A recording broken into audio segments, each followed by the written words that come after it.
स्वस्था भवन्तु कृषका धनधान्य समान्विताः. May all the farmers be happy, healthy and wealthy. Only the capable, motivated by the welfare of people, should undertake farming.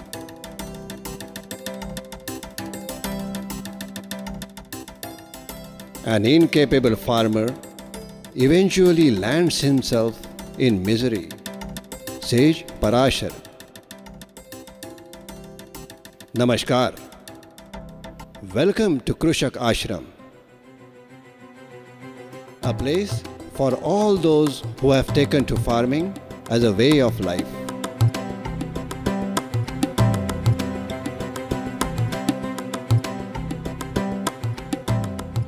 Understanding the diverse farming methods, for knowing the pros and cons of various technologies. It is also a forum for farmers to meet, share and interact. Step into the ashram consciously. Understand the purpose of your visit. What are your expectations? Think about it. Your expectations may be fulfilled as long as they are relevant to agriculture. If you are carrying any other expectation, kindly unburden them. Reinforce the thought that you are here for joy.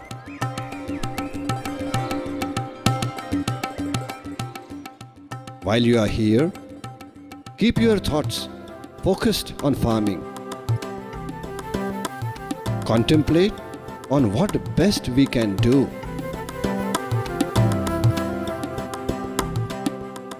Share your ideas. Listen to what we have to say. Look around. See what's going on. Your useful and suitable suggestions will certainly be considered. Nature and farmer constitute the bedrock of farming activities.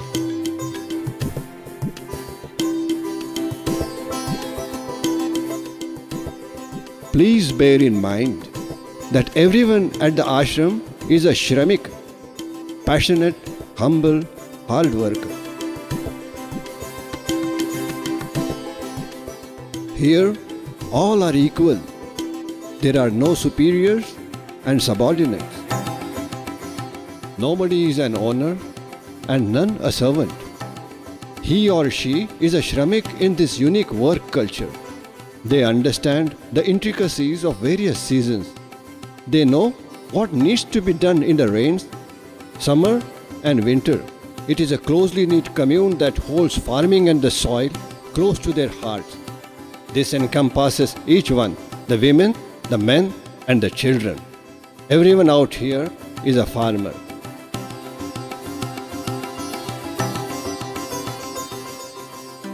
You have come here to understand and to know something. Please do so in its entirety. Only then will your visit be fruitful and worthwhile.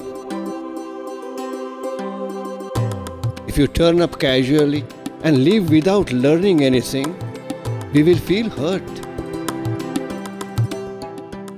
Making you happy will add to our joy.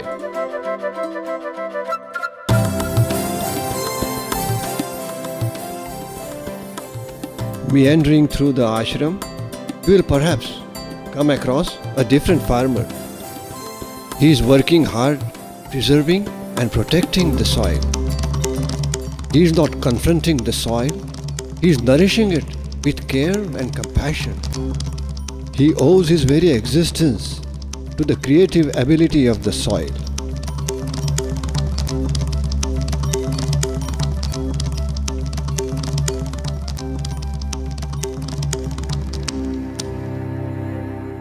He is toiling to make the soil more fertile, more productive. For generations, he is indebted to this soil. He is aware of this gratitude He carries on as usual, even if nature occasionally takes away what he has so painstakingly created. You will find a farmer who is proud, confident, and happy. Since ancient times, India has been at the frontier of agricultural science. For over thousands of years, we have had precise records and detailed observations about farming. These are available also today. Sage Parashar's Krushi Parashar, Surpal's Ukshayurveda, Mishra Chakrapani's Vishwa Vallabha, Chamundaraya's Lokopakar, Hamsadev's Brugaprakshi Shastra, Sage Kashyap's Kashyapiya Krushi Sukti, Dara Sukho's Nuskha Dar Fanni Falahat, Krushi Gita are some of the cherished ancient books we are gifted with. Water and technology are undoubtedly required for agricultural progress. However, soil is the critical element that matters most. For thousands of years, Indian economy was at the forefront on the global canvas. No doubt, we are endowed by the favorable geographical conditions. But equally significant is the fact that we have inherited a rich legacy of agricultural knowledge and the support of Mother Nature, which European and other nations are not so fortunate to have. In India, day averages for about 12 hours. The food we eat is also inherently different. The climatic conditions in the West vary drastically from ours. So is their concept of food and nourishment. They do not have a very long-standing, rich agricultural experience as ours. We need to take a note of this. In India and China, agricultural systems based on rainwater and supported by mighty rivers is firmly in place since antiquity, and it has indeed evolved over time. India truly has a proud farming heritage that stands on a solid foundation of sustainable farming. Just 3 centuries ago, no wonder India was reputed to be the land that churned golden dust. At the root were our timeless agricultural principles and practices.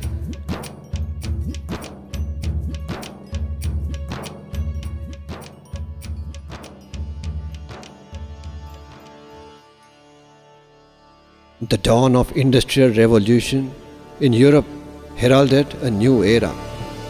Between 18th and the 20th centuries, many nations became prosperous by leveraging technology through commerce and capitalism, and the history of the world changed with ranks reshuffled.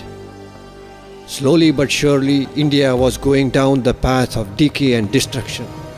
A strong base of intellectual wealth built over thousands of years was demolished in a span of 200 years.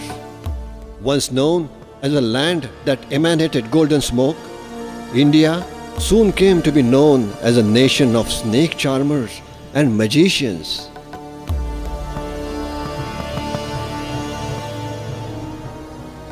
It gained notoriety as an underdeveloped, overpopulated country, wallowing in poverty and illiteracy. Under these circumstances, India gained independence in 1947. The onus of propelling India towards a bright future fell on the then young leaders and administrators who were educated and nurtured in contemporary West. The Western ideas of progress, liberty and lifestyle were ingrained in their minds.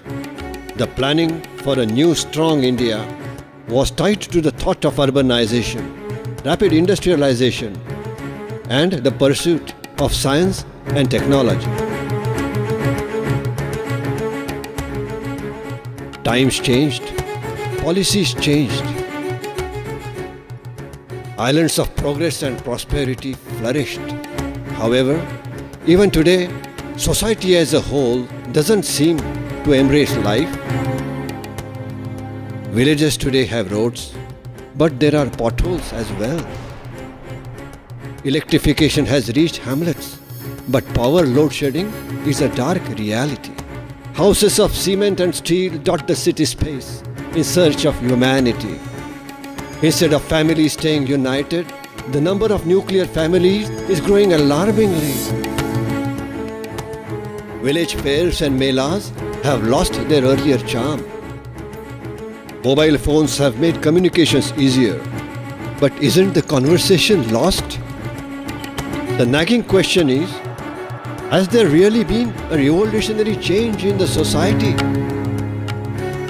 And it dawned on us that technological progress is fundamentally different from sustainable development. When it occurred to us that sustainable farming can be successful, we decided to walk down the path of sustainable development. About 8 to 10 years ago, in the month of April, we decided to venture into the agriculture by adopting modern, high-tech farming methods. We selected ginger as it was a cash crop.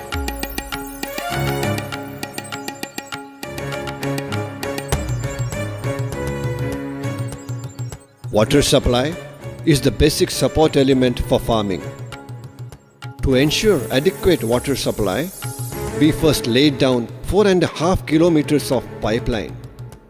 15 acres of land at 3 different locations was chosen for cultivation. After conducting scientific soil testing, 40 trucks of dung per acre was added as manure.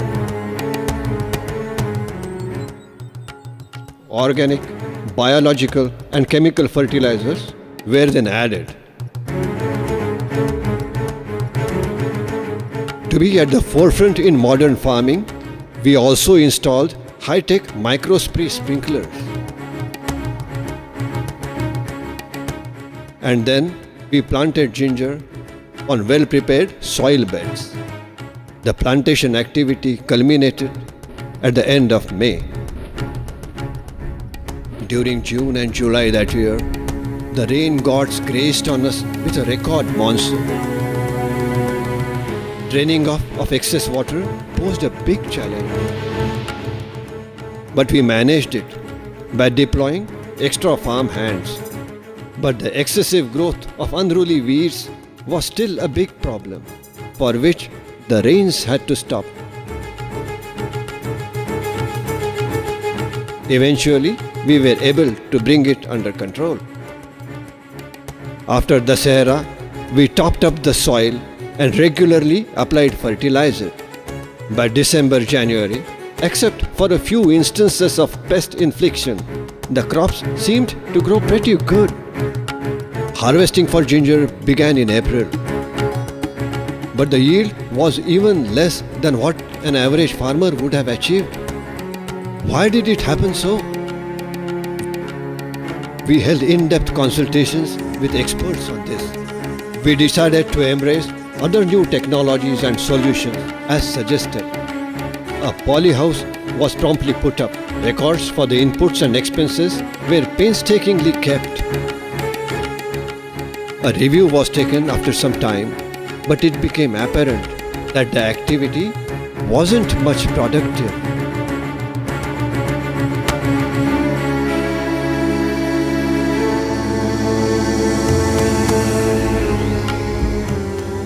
For a while then, we went for ordinary crop.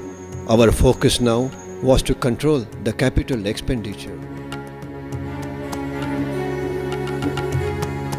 We also tried our hands at total chemical-based farming using coco peat. Soil testing was done again, and we were in for some shocking revelations. The chemicals and fertilizers used in quantities had simply failed to improve the texture of the soil. On the contrary, frequent tilling and over-application of fertilizers had undone the soil fertility. The cows and the bullocks employed for farming were looking pale. They appeared deprived and malnourished. Even after years of efforts, ample water supply, abundant land and adequate capital provision, the outcome was unsatisfactory. The question that loomed was, how many years should we carry on with unprofitable farming, and why? We realized something was fundamentally wrong.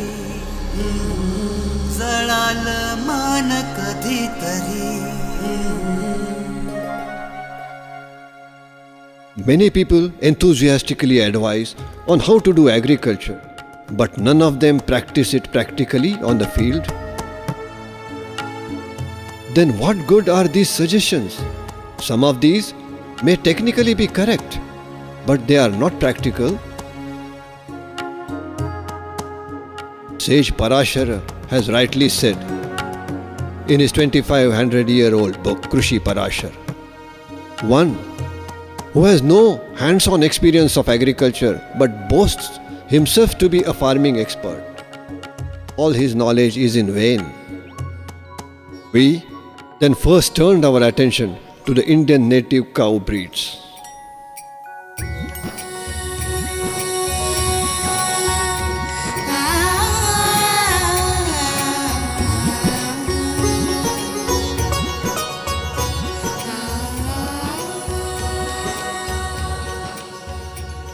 As a policy matter, we decided to minimize the use of chemical fertilizers. After that, there were drastically pleasant changes. The soil texture improved.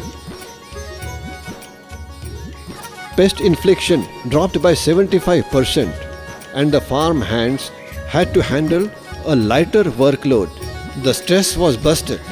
Most importantly, the cows at the farm turned healthy and fit. Our farm hands also seemed joyful and relaxed.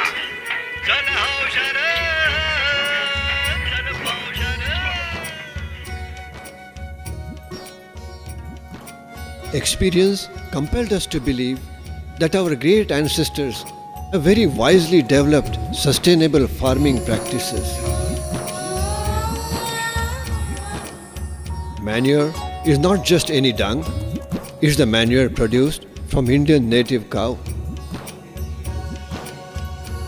It came to light that 3 well-endowed Indian native cows are capable of supporting a farm of 5.5 acres. We happily realized that our costs on chemical fertilizers and insecticides have come down noticeably. We also realized that highly effective insecticides and pesticides could be made from cow urine. Make the soil fertile and productive, one has to work wholeheartedly and passionately. The soil has to be cared for gently and tended gingerly. A whole new world has to be created down under the soil. Only then will a new creation manifest itself. We discovered a whole new universe teeming with millions of lives. While farming, tussle with the land and soil is not advisable. It's all about nurturing the creative ability of the soil. It's about gratefully fostering the soil that showers bounties on us, like a doting mother caring for her offspring. From Sage Parashar to Dr. Jagdish Chandra Bose, every Indian scientist has reiterated the fact that plants are living entities. This gem of wisdom is something we experienced very profoundly. How do we live? How do we dress up? What language do we speak? Whether we are urban denizens or villagers? How is our lifestyle? These are not the basic questions that concern human progress, because human development ultimately hinges on the food that we eat. Please understand, there is a marked difference between the food needed for living and the food ideal for human development. Indians were the pioneers in producing nurturing food that can catalyze human development. Even today, we can achieve that distinction again. For over 200 years, we were pushed to a situation of toil, struggle, and confusion. The consequences are glaringly visible today. Therefore, it is important to deeply contemplate on what is disposable, what is eternal in our tradition. Embracing short-lived methods while discarding the proven and time-tested age-old practices is endangering the future of our coming generation. Here, biogas is generated and the slurry is reprocessed and cultured.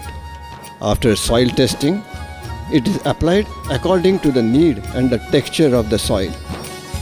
The soil is topped up with bionutrients. We take every care to retain the texture of the soil.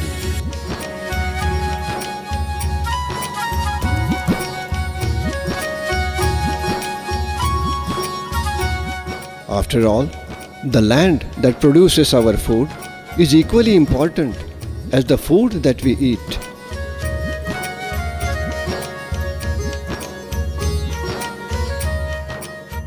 In one typical farming model at the ashram, we grow a great variety of vegetables within 4.5 acres.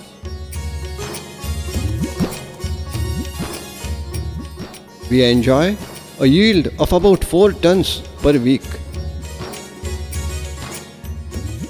We have also been moderately successful in creating a marketing channel for our produce. Therefore, productive, profitable farming is becoming an exciting reality for us today. So come, see how farming can be done.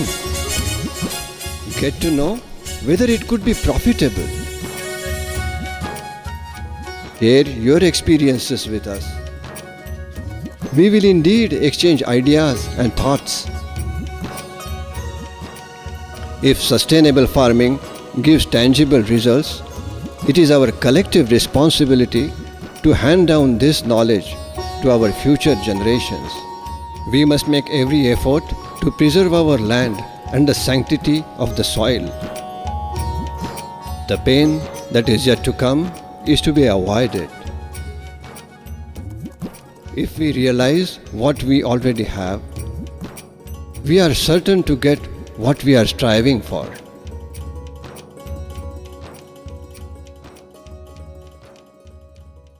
डोस्का डोलतया Pika बोलतया डोस्का डोलतया